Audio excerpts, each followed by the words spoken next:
నమస్తే, welcome to four sites TV. Sudikonda పలకడానికి ఈ పేరు చిన్నదే అయినా ఇవాళ పలాస రాజకీయాలు దీని చుట్టే తిరుగుతున్నాయి.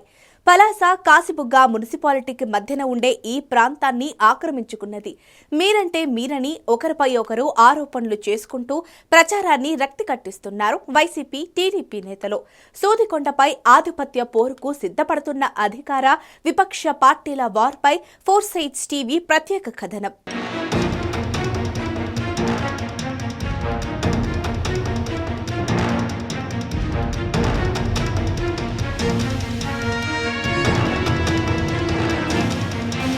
శ్రీకాకుళం జిల్లా పలాస కాసిబుగ్గ మున్సిపాలిటీలో అత్యంత ఖరీదైన ప్రాంతం సూదికొండ.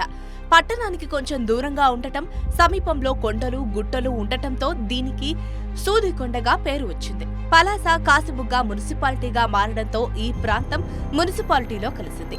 అప్పటి నుండి ఈ ప్రాంతానికి మంచి గిరాకీ ఏర్పడింది.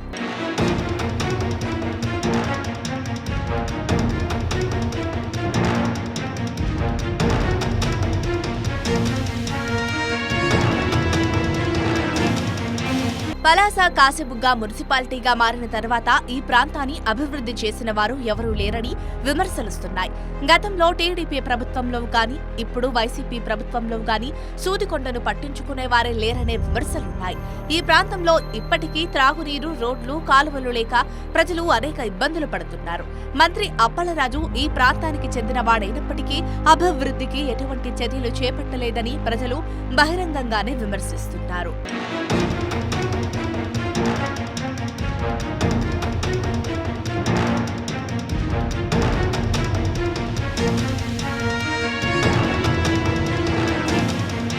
ప్రస్తుతం సూదికొండ రాజకీయ పార్టీలకు ప్రచార అస్త్రంగా మారింది.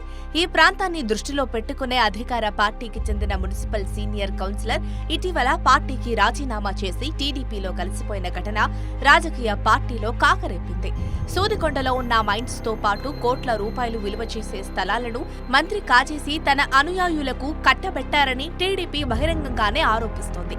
మంత్రిగా ఉండి కూడా 5 ఏళ్లలో సూదికొండను అభివృద్ధి చేయలేక చేతులెత్తేస్తారని ప్రతిపక్షాలు ఆరోపిస్తున్నాయి. ఇటీవల ఈ ప్రాంతంలో ఎన్నికల ప్రచార కార్యక్రమంలో పాల్గొన్న టీడీపీ నేతలు మరోసారి మంత్రికి అధికారం అప్పగిస్తే సూదికొండను మిగల్చరని ఎంపీ రామ్మోహన్ నాయుడు, ఎమ్మెల్యే అభ్యర్థి శిరీష వ్యాఖ్యానించారు. మర్యాదగా ఎన్నికల వరకు ఉంటామని మీకు హెచ్చరిక చేస్తూ ఎప్పటికీ తెలుగుదేశం అండగా ఉంటుంది. ఒక్కసారి తప్పు జరిగినా, ముఖ్యంగా ఇక్కడ ఉన్న కౌన్సిలర్ గారు ఈరోజు చాలా రెచ్చిపోతున్నాడు. టైం వస్తుంది ప్రతి ఒక్కరికి. అనవసరంగా ఈ రోజు నుంచి చెప్తున్నాను, ఏ ఒక్కరి మీద దౌర్జన్యం చేసినా, ఎవరు ఆస్తులు లాక్కోవాలని చూసుకున్నా, పోలీసులు ప్రయోగించాలన్నా అనవసరంగా కాళ్ళు చేతులు విరుగుతాయ్యా సిస్టర్ గోపి గారు అన్న వాళ్ళ జోలికి రాకుండా, తెలుగుదేశం పార్టీ రాగానే సూదికొండకి ఇంతకు ముందు అభివృద్ధి చేసింది తెలుగుదేశమే, అభివృద్ధి చూపిస్తుంది తెలుగుదేశమే. సూదికొండలో, నెమలికొండలో ఎన్ని ఇబ్బందులు పెట్టారో, ఎంత భూములు ఆక్యుపై చేశారో మీ అందరికీ తెలుసు. ఏమీ గతంలో ఉన్న తెలుగుదేశం ప్రభుత్వంలో ఎవరు ఈ కొండల జోలికి రాలేదే. ఈ కొండల రాజు గారు వచ్చాకే వచ్చినట్టున్నారు ఇక్కడికి. ఇకేవి కొండలు మిగలవు. ప్రజలందరూ మే 13వ తారీఖున మీకు 5 సంవత్సరాల క్రితం తెలియక చేసిన తప్పుని మళ్ళీ తదిక్కునే అవకాశం వచ్చింది.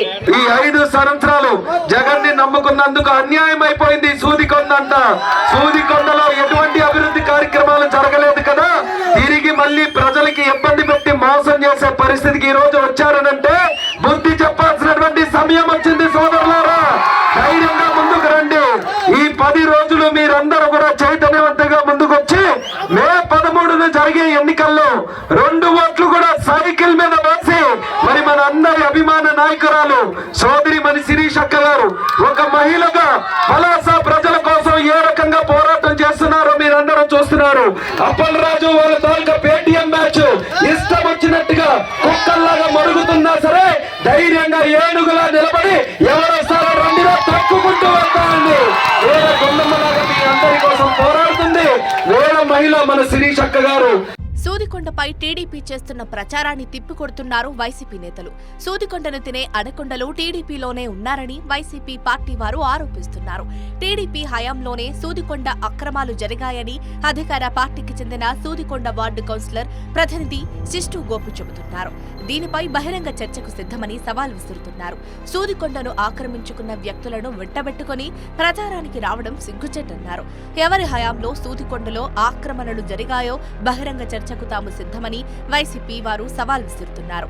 టీడీపీ అభ్యర్థి నోరు అదుపులో పెట్టుకుని మాట్లాడాలని, నోటికి వచ్చినట్లు మాట్లాడితే తగిన బుద్ధి చెప్పవలసి వస్తుందని హెచ్చరిస్తున్నారు సిస్టు గోపి, సూదికొండ కౌన్సిలర్. నువ్వు ఎమ్మెల్యే క్యాండిడేట్ కదా, ఎక్కడైనా మా మీద పోలీసులు కేసు నమోదు చేస్తున్నారు కదా, తీసుకురా. మేము ఎక్కడ రౌడీ చేసాం, ఎవరిని బెదిరించాం? ఈ రోజు నీ వెనక దొంగల్ని రౌడీల్ని తిప్పుకొని, నీ వెనక భూ కబ్జాదారులు తిప్పుకొని నువ్వెవరికి విమర్శిస్తావు? నీవు ఈరోజు నీ రథం పైన దువ్వాడ శ్రీకాంత్ అనే వ్యక్తిని పెట్టుకున్నావు. ఆ దువ్వాడ శ్రీకాంత్ అనే వ్యక్తి మా సూదికొండ తిన్న అనకొండ, వాడిని పక్కన పెట్టుకొని నువ్వు సూదికొండ కోసం మాట్లాడుతున్నావు. మా గ్రామ దేవత మరిడం పొట్టు ఉండేది అక్కడ, దాన్ని తీసిన వాళ్ళు నీ పార్టీ వాళ్ళు, వాళ్ళని రథం పైన పెట్టుకొని మాకు విమర్శిస్తున్నావు. నువ్వెవరిని విమర్శిస్తావు? మా మరిడం పొట్టు తీసిన వాళ్ళ పేరు మీద కేసు కట్టించాను నేను. పోలీస్ స్టేషన్ చూపిస్తాను ఎవరి పేరు మీద అఫేర్ ఉందో. ఏం తమాషా చేస్తున్నావేటి? మీ వైపు ఉన్న మనుషులు తప్పులు చేసి నువ్వు మాకు విమర్శిస్తావా? నువ్వు నాకు కాలు ఎరగొట్టే అంత దమ్ము నీకు ఉందా? రా చూసుకుందాం. మరి ఎందుకు ఎవడెక్కడ భయపడేవాడు లేడు. నేను ప్రతిపక్షంలో ఉండేటప్పుడే రాజకీయం చేసి నా మనుషులు కాపాడుకొని వచ్చినవాడు నేను. ఎవరెక్కడ భయపడిపోరు నీ తాటాకు సప్పుళ్ళకి. ఒళ్ళు దగ్గర పెట్టుకొని సక్రంగా మాట్లాడి 4 ఓట్లు సంపాదించి ఇంతకు ముందు కూడా మీకు చెప్పాం, ఇదే విషయం చెప్పాం. పార్టీ ఆఫీసులో కూడా ప్రెస్ మీట్ పెట్టాం. ఏ రోజు రారు. భూ కబ్జాలు చేసిన వాళ్ళు మీ పార్టీలు ఉన్నారు. నువ్వు వస్తావా? నిరూపిస్తాను. ఎవరు సూదికొండలో భూ కబ్జాలు చేస్తున్నారో, ఎవరు పేదవాళ్ళ భూములు ఆక్రమించి అమ్ముకున్నారో చేస్తాం. మీ తొక్క తీస్తాం, మీ తాడు తీస్తాం, మీ తోలు వలిసేస్తామని ఒక్కొక్కటి మాట. ఏంటా మాటలు అవి? రాజకీయాల్లో ఈ సాధ్యమైంది మేము అనలేమా? ఇలాంటి రెచ్చగొట్టే మాటలు మాట్లాడదు. ప్రజలందరూ కూడా గమనించాలని కోరుతా ఉన్నాం. మొత్తం మీద చూస్తే వైసీపీ, టీడీపీ నేతలకు సూదికొండ ప్రచారాస్త్రంగా మారింది. ఆక్రమణలపై మీరంటే మీరే అని ఒకరిపై ఒకరు ప్రతి సవాల్ విసురుకుంటున్నారు. ఏది ఏమైనా పలాసలో ఈ ఎన్నికల్లో సూదికొండ హైలైట్ గా నిలిచిందని చెప్పవచ్చు.